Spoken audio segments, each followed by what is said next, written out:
আসসালামু আলাইকুম। এখন শুনবেন সংবাদ শিরোনাম। আর মাত্র আধ ঘন্টার অপেক্ষা, গণতন্ত্র ফেরার বহু কাঙ্ক্ষিত নির্বাচনে ভোট দিতে উন্মুখ দেশবাসী। প্রায় 43,000 কেন্দ্রে নিজেদের পছন্দ জানাবেন। উৎসবমুখর পরিবেশে সবাইকে কেন্দ্রে গিয়ে ভোট দিতে বললেন প্রধান উপদেষ্টা। ফলাফল যাই হোক, মেনে নেওয়ার আহ্বান। এককভাবে সরকার গঠনে আত্মবিশ্বাসী BNP chairman Tarique Rahman Deutsche ভেলেকে বললেন, জনগণ যাদের পছন্দ করবে কেউই তাদের আটকে রাখতে পারবে না। সরকার সুষ্ঠু নির্বাচন আয়োজনে ব্যর্থ হলে মাঠে নামবে জনগণ। হুঁশিয়ারি জামায়াত আমিরের। অনাকাঙ্ক্ষিত ঘটনা এড়াতে আইনশৃঙ্খলা বাহিনীকে নিরপেক্ষ থাকার আহ্বান। আসসালামু আলাইকুম। এতক্ষণ শুনছিলেন সংবাদ শিরোনাম, এখন শুনবেন বিস্তারিত। বহুল কাঙ্ক্ষিত ত্রয়োদশ জাতীয় সংসদ নির্বাচনের ভোট গ্রহণকাল। দেশের ইতিহাসে সবচেয়ে বেশি আইনশৃঙ্খলা রক্ষাকারী বাহিনী দায়িত্ব পালন করবে এবারের নির্বাচনে। সাথে যুক্ত হয়েছে বডি ওন ক্যামেরা ও ড্রোনে নজরদারি। সুষ্ঠু ও শান্তিপূর্ণ ভোট উপহার দিতে চায় নির্বাচন কমিশন। বিশ্লেষকরা বলছেন, অভ্যন্তরীণ ও ভূ রাজনৈতিক কারণে এবারে নির্বাচন ঘিরে ঝুঁকি অনেক। তবে প্রতিদ্বন্দ্বী রাজনৈতিক দলগুলোর কর্মীরা সহিষ্ণুতার পরিচয় দিতে পারলে শান্তিপূর্ণ নির্বাচন সম্ভব। রাসেল আহমেদের প্রতিবেদন। ভোট একদিকে উৎসবের নাম, আরেকদিকে সংঘাত, সহিংসতা আর কেন্দ্র দখলের মঞ্চায়ন। ফলে 12টি নির্বাচনের মধ্যে শেষ পর্যন্ত উৎসব বহাল ছিল 4টি নির্বাচনে। বাকি 8টিতে ভোটের মর্যাদা রক্ষায় ব্যর্থ হয়েছে সরকার, নির্বাচন কমিশন ও আইন শৃঙ্খলা রক্ষাকারী বাহিনী। আগের তুলনায় ভোটার সংখ্যা বেড়েছে, তাই ভোট ও ভোটারের নিরাপত্তায় এবার বাড়তি আয়োজন রাখা হয়েছে। গুরুত্বপূর্ণ কেন্দ্রের কারচুপি এড়াতে সার্বক্ষণিক নজরদারিতে থাকবে বডি ওয়ান ক্যামেরাযুক্ত 25,000 পুলিশ সদস্য। মাথার উপর নজরদারি করবে 500-র বেশি ড্রোন। চাচ্ছি যে ভোটটা যেন হয় সুশৃঙ্খলভাবে, যেন ভোটটা হয়ে যায়। আইন শৃঙ্খলা বলে আরও একটা দায়িত্বশীল ভূমিকা পালন করে, যাতে যেন কোনো অপ্রীতিকর কোনো ঘটনা না ঘটে। পরিবেশ তো ভালো আছে, কিন্তু এই যে মাঝে মাঝে যে এইগুলো এগুলোর জন্য একটু লাগে।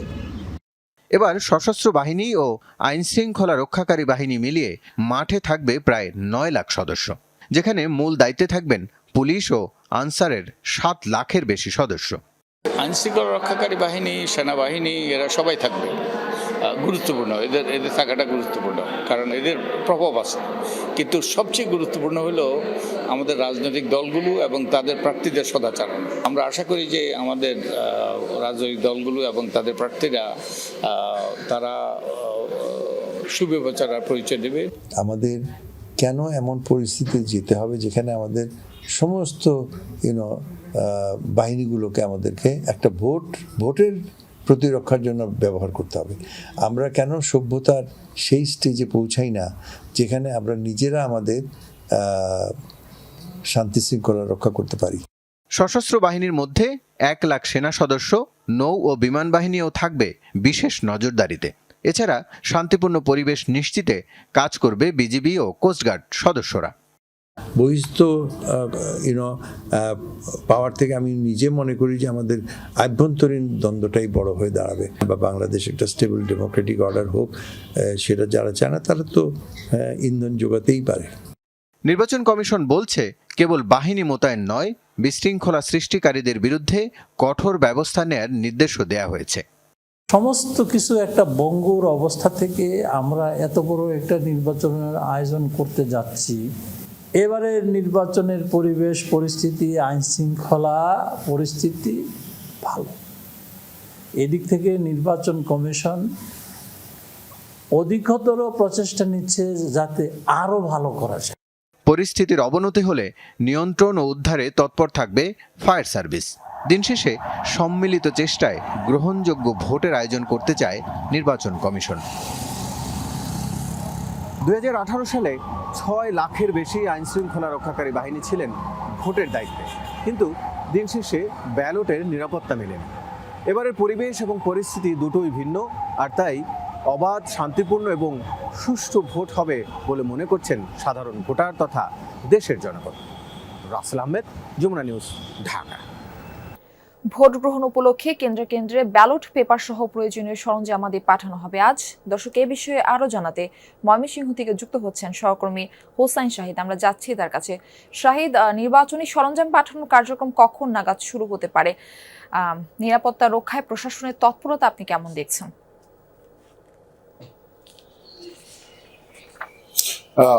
ব্যালট পেপার পৌঁছানোর জন্য ময়মনসিংহ জেলা থেকে ময়মনসিংহের যে 11টি আসন রয়েছে, 11টি আসনের 13টি উপজেলা, এই 13টি উপজেলায় গতকালকে এবং পরশুদিন ব্যালট পেপারের যে সরঞ্জাম, নির্বাচন গ্রহণের যে সরঞ্জাম, এই সব কিছুই কিন্তু উপজেলা পর্যায়ে পৌঁছে গেছে। এখন উপজেলা থেকে এগুলো বিভিন্ন কেন্দ্রে চলে যাবে। এই মুহূর্তে আমি আছি ময়মনসিংহ সদর উপজেলার যে ব্যালট পেপার যেখানে রাখা হয়েছে ময়মনসিংহ জিমনেসিয়ামে,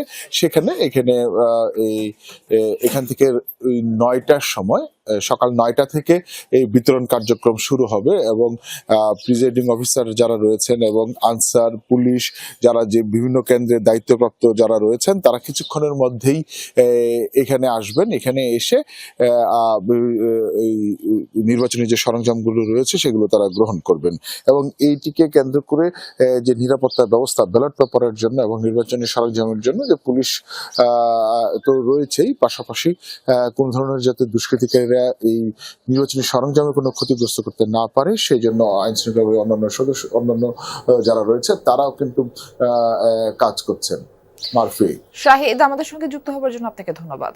সবাইকে উৎসমুখর পরিবেশে ভোট কেন্দ্রে গিয়ে ভোটাধিকার প্রয়োগের আহ্বান জানিয়েছেন প্রধান উপদেষ্টা ডক্টর মোহাম্মদ ইউনূস। যেন সরকার অবাধ, সুষ্ঠু, নিরপেক্ষ, শান্তিপূর্ণ নির্বাচন আয়োজনে সর্বোচ্চ প্রস্তুতি গ্রহণ করেছে। প্রতিদ্বন্দ্বী দলগুলোকে কেন্দ্রে দখল, প্রভাব বিস্তার বা উস্কানিমূলক কর্মকাণ্ড থেকে বিরত থাকার আহ্বান জানান ডক্টর ইউনূস।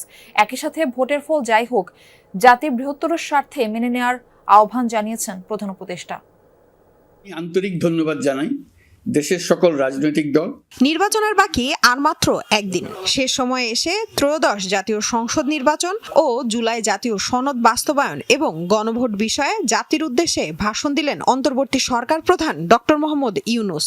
এ সময় তিনি নির্বাচন, প্রার্থী, তরুণ ভোটার সহ ক্ষমতা হস্তান্তর নিয়ে কথা বলেন। আমরা একটি আশাব্যঞ্জক পরিবেশে নির্বাচন অনুষ্ঠানের দ্বার প্রান্তে পৌঁছতে পেরেছি। এবার নির্বাচনে 51টি দল প্রতিদ্বন্দ্বিতা করছে জানান প্রধান উপদেষ্টা। বলেন, এ যাবৎকালে যে কোনো নির্বাচনের মধ্যে সর্বাধিক সংখ্যক রাজনৈতিক দলের অংশগ্রহণ। ভোটের ফল যাই হোক, ব্যক্তিগত বা দলীয় স্বার্থের ঊর্ধ্বে উঠে জাতির বৃহত্তর স্বার্থে তা মেনে নেয়ার আহ্বান জানান তিনি। ভোটাধিকার কারো দয়া নয়, এটা আমাদের সংবিধান প্রদত্ত মৌলিক অধিকার। এই অধিকার প্রয়োগের মাধ্যমেই আমরা ঠিক করি আমাদের ভবিষ্যৎ কোন পথে যাবে। আমি সকল প্রতিদ্বন্দ্বী প্রার্থীর প্রতি আন্তরিক আহ্বান জানাই, নির্বাচনের ফলাফল যাই হোক না কেন, ব্যক্তিগত বা দলীয় স্বার্থের ঊর্ধ্বে উঠে জাতির বৃহত্তর স্বার্থকে প্রাধান্য দিন।